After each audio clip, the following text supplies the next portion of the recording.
이번엔 전략 플러스 시간입니다. 도움 말씀을 크래프트 테크놀로지스 오기석 에이펙 대표 연결되어 있습니다. 안녕하십니까? 네, 안녕하세요. 크라테크놀로지스의 오기석입니다.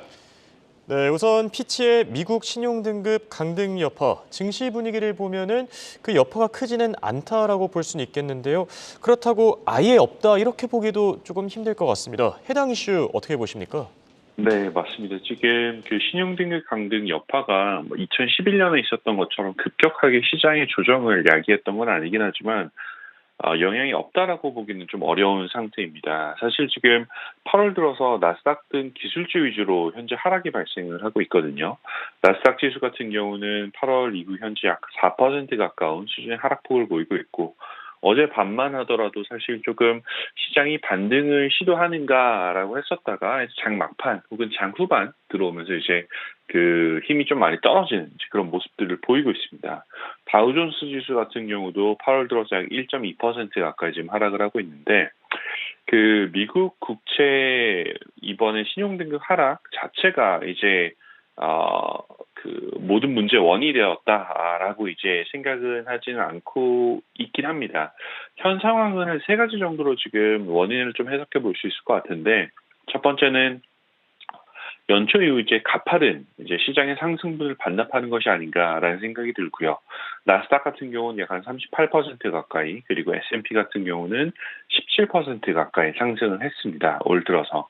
그래서 이렇게 이제 상승분에 대해서 이익 실현 욕구가 이제 좀 발생하고 있지 않나라는 생각을 해보고 있고 두 번째 같은 경우는 중국의 경기 침체 리스크가 현재 지금 다시 대두가 되고 있고요. 또 이제 미국과 중국 간의 경제 갈등이 심화되고 있다라는 것도 세 번째 이유가 될 것 같습니다. 그래서 전반적인 상황을 봤을 때 이런 과정들 속에서 현재 투자자들의 투심이 지난 몇 개월간은 좀 다르게 악화되고 있지 않나라는 것을 확인할 수가 있는 것 같고요.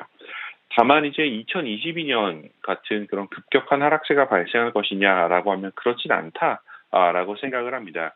지금 나오는 문제들 같은 경우들이 새롭게 이제 없었던 문제들이 나오는 것이 아니라 기존에 알고 있었던 그런 위험이 다시 재부각되는 이제 그런 시점에서 나타나는 충격이라고 보고 있기 때문에 급격한 급락의 위험 자체는 낮다라고 생각하고 있습니다.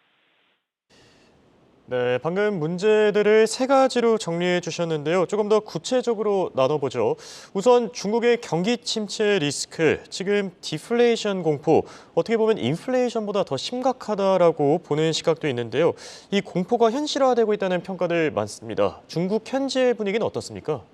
네, 어느 정도 이러한 공포감이 존재하는 것은 사실인 것 같습니다. 특히 이제 부동산 측면에서 이제 그런 부분들이 좀 나오고 있는데 최근 들어서는 사실 이제 부동산뿐만 아니라 소비자 물가 지수 같은 경우도 실제로 지금 역성장 하락 전환하는 그런 모습 보이고 있습니다.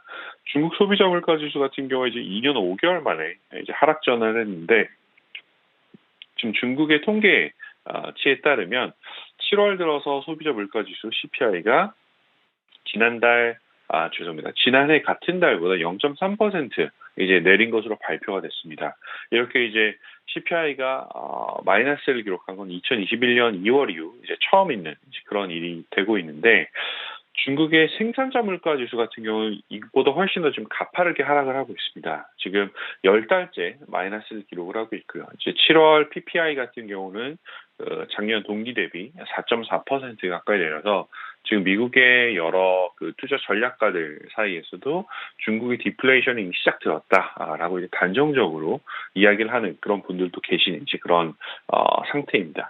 지금 디플레이션 우려 같은 경우는 이제 지금은 완전히 지금 디플레이션이 자리 잡았다라고 저는 개인적으로 평가하기에는 조금 이르다라고 보고 있지만 어쨌든 지금 여기서 사실 중요한 역할을 할 수밖에 없는 게 중국 정부의 역할이라고 보고 있거든요. 7월 정치국 회의에서도 이제 여러 가지 이제 역주기 조절이라는 이제 정책 카드 결국은 지금 디플레이션이 발생하는 구간에서 오히려 적극적으로 이제 경기 부양 정책을 펼쳐야 한다. 라는 이제 경기 부양 카드를 사용하겠다라는 의지는 내피셨지만 다만 이제 현재 시장에서 느끼는 것 혹은 체감하는 이제 그런 부분에서는 중국이 경기 부양 카드를 어느 정도나 적절하게 사용할 수 있을까에 대한 부분은 조금 미지수입니다. 사실 예전과 같은 상황이다라고 하면 현재보다 훨씬 더 적극적인 형태로 중국 정부의 개입이 일어났을 텐데 현재로서는 중국 정부의 대응 수준이 조금은 조심스러운 것처럼 보이고 있고요. 지금 미국의 부동산 부문도 좀 상당한 문제가 되고 있는 상황인데 중국 및 홍콩도 사실 마찬가지입니다. 홍콩의 예를 들면 지금 신규로 올라가는 대형 오피스 건물들은 굉장히 많이 생기고 있거든요. 다만 이제 공실률 자체는 약 20%에 가까운 수준이어서 한국 같은 경우는 지금 주요 상업지구의 공실률이 1% 수준이다라는 것과는 좀 많이 큰 차이가 있는 상태입니다. 네, 여기에 또 아까 언급해 주셨던 부분이 미국과 중국 간의 이 경쟁 구도 심화입니다. 미국은 AI 산업의 주도권을 가져가기 위해 이 AI 관련 칩셋의 중국 수출을 막고 있고요. 또 중국은 이에 대한 이 대응 조치로 히토리우 등의 자원 수출 제한으로 반격하고 있습니다.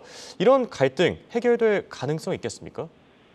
장기적으로 해결될 가능성은 현재로서는 크게 보이진 않고 있습니다. 이제 말씀 주셨던 것처럼 그 AI 산업 그리고 히토류 이 두 가지가 지금 가장 큰 갈등의 그 핵심으로 있는데 지금 미국 정부 같은 경우는 최근에 이제 AI 반도체 그 수출 제약에 이어서 중국 기업 혹은 중국 정부에서 미국에 현재 있는 그 첨단 산업들에 대한 투자를 막는 이제 행정 명령까지 이제 나왔습니다. 그래서 지금 그 사실 그 이달부터 뭐 갈륨 그리고 그 또 게르마늄 관련한 이제 수출 통제를 이제 중국에서 시작을 했는데 거기에 대한 이제 대응 조치가 이제 하나 더 나왔다. 라고 보시면 될 것 같고요.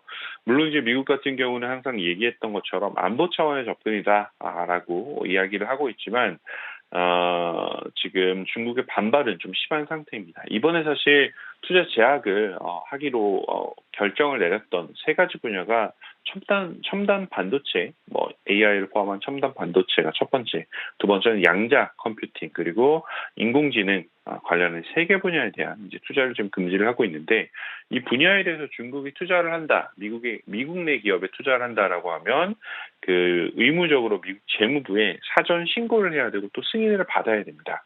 그래서 이제 얘기했던 것처럼 안보적인 조치를 취했다라고 하지만 반발은 심하고요. 그 앞에 잠깐 얘기했던 것처럼 이제 갈륨 그리고 게르마늄 둘 다 이제 히토류 희귀 광물들인데 이 수출 규제 정책이 이제 이번 달 초부터 이제 나오면서 그 미국과 중국의 갈등이 지금 점점 더 조금 그 경제적인 측면에서 훨씬 더 격화되고 있지 않나라는 건 생각이 듭니다. 네, 그렇다면 크래프트 AI 모델은 현재 시장 리스크를 어느 정도 보고 있는지 간단하게 짚어주시죠. 네, 현재 지금 저희 시장 위험 감지 모델 같은 경우는 그 한 10주 연속으로 거의 위험도를 최저치인 0으로 놓았었거든요. 최대치인 100까지 올라간다고 보시면 되는데 지난주 월요일부터는 조금 소폭 상승한 3까지 이제 올랐고요. 이번 주 월요일부터는 그 수치가 8까지 올랐습니다. 그래서 얘기하면 주식 투자를 100% 하는 게 아니라 100에서 8만큼 뺀 92% 정도로 조금은 조심을 해야 된다. 라는 이제 그런 시그널을 보내고 있고요. 절대적인 수준에서 이 수치가 높지는 않은 건 맞습니다. 다만 이렇게 위험도가 올라가는 건 정말 좀 오랜만에 이제 보고 있는데 투자자분들이 한번 참고할 필요가 있다라고 생각하고 있고요. 저희 AI 모델이 이렇게 수치를 올렸던 그 여러 가지 데이터 중에 제일 중요하게 본 거는 그 원자재 가격하고 변동성 부분을 이번 주에는 가장 중요하게 보고 있거든요. 그래서 지금 원자재 가격 자체는 사실 하락세가 많이 멈춘 거는 맞지만 또 1개월만 놓고 보면 3% 가까운 상승세를 보이고 있습니다. 특히 유가가 84불을 지금 이제 돌파를 하고 있는데 산유국들의 감산 기조가 이어지면서 그 영향력이 지금 시장에 나오고 있고요. 동시에 또 이제 경기 침체가 발생할 것이다라는 그런 이제 불안감이 있었는데 현 시점에서는 경기 침체 위험이 크지 않으면서 오히려 이제 원유에 대한 견조한 수요가 가격 상승을 이끌고 있다라고 보시면 되고요. 어젯밤에 발표된 CPI 지표 같은 경우도 예상치에 부합하는 수준 정도까지 나왔지만 사실 여전히 3% 이상에 머물러 있긴 합니다. 그래서 지금 원자재, 특히 원유 가격의 상승이 지속된다라고 한다면 다시 한번 시장 센티먼트에 조금은 이제 부정적인 영향을 미칠 가능성도 있다라는 것도 참고해 주시면 좋을 것 같습니다. 지금까지 홍콩에서 크락테크놀로지스 오기석이었습니다.